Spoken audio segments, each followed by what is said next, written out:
Hey everybody, it's Jason Blaha here, and it's time for part 4 of the Monday Q&A, so let's do it. Hey Jason, I wish to follow your advice on recomposition, but I am wondering about whether or not refeed days should be consecutive or not. I'm following a push-pull split as a non-enhanced lifter, lifting Tuesday, Thursday, and Friday. When should I place my refeed throughout the week in relation to my workout days? I like refeeds immediately before and after your two heaviest sessions.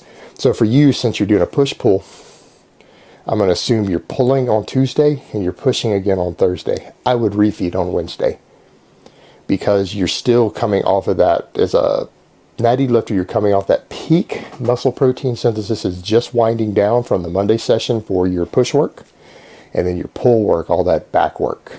That back and hamstrings have just been trained 24 hours before. They're at peak stimulation. Everything has been trained. Everything is ready for that glycogen supercompensation. Refeed heavy on that Wednesday. That's when you want to hit it. Now you're fully fed for that next push session.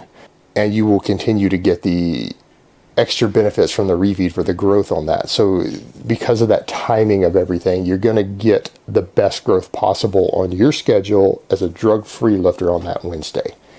Now for me, because I train Sunday, Wednesday, Friday, I refeed on Saturdays personally. And I try to do my heaviest session on Sunday. So I try to get as much extra of my workload work in on Friday so that I'm a little more depleted and can super compensate. And then I like to do my heaviest session on Sunday after my refeed. But that's where I would place it for you, unless you're going to do a different rotation where you're refeeding every few days. But if you start refeeding like something like every 4th day, you're going to need to adjust your training accordingly.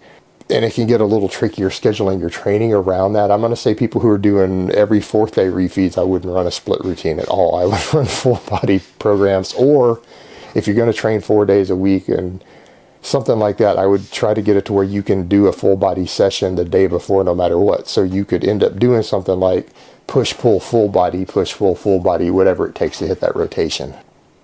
And again, timing becomes a little more critical for guys who are doing this drug-free. It's not quite the same thing. You really are going to miss muscle protein synthesis windows from your training on those refeeds if you're not careful. All right, next question.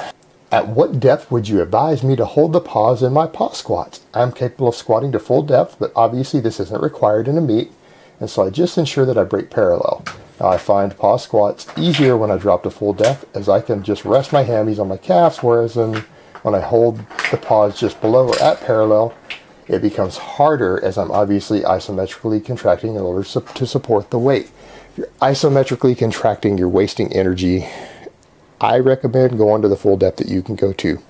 So go into a full squat. That's how I do mine personally. That's how a lot of your top guys do them who incorporate pause squats. They actually go below their meet depth.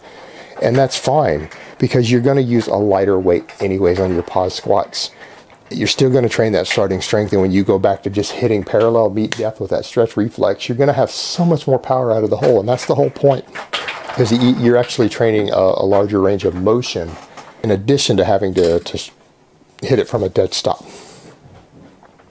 So it's perfectly fine to go deeper. Go ahead and do it. It's going to give you so much more power out of the hole if you do it that way. And for a raw lifter, the power out of the hole is everything. That will make or break your squat.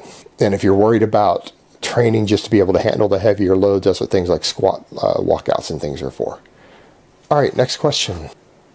Should non-powerlifting strength athletes use leg drive on the bench press, or just stay tight with heels driven into the ground? If you're a strength athlete, use leg drive. Why wouldn't you? Every single sport out there, and when people say they're a strength athlete, is a non-powerlifting strength athlete. I'm going to assume you're either a strongman, rugby player, American football player, you could be a hammer thrower, a shot putter, something like that. Those are all strength athletes. Use a leg drive. In fact, any exercise that you can use leg drive on, you're probably going to want to, unless you've got a good reason to otherwise. So yeah, go ahead and train that leg drive on the bench. It will help train you to use more leg and hip when you do a press. And if you're on any sort of contact sport as a strength athlete, that's going to carry over onto the field. So absolutely, use the leg drive. All right, guys, that's really all I have to say on that today. I hope it's been informative, and I will talk to you guys next time in part 5.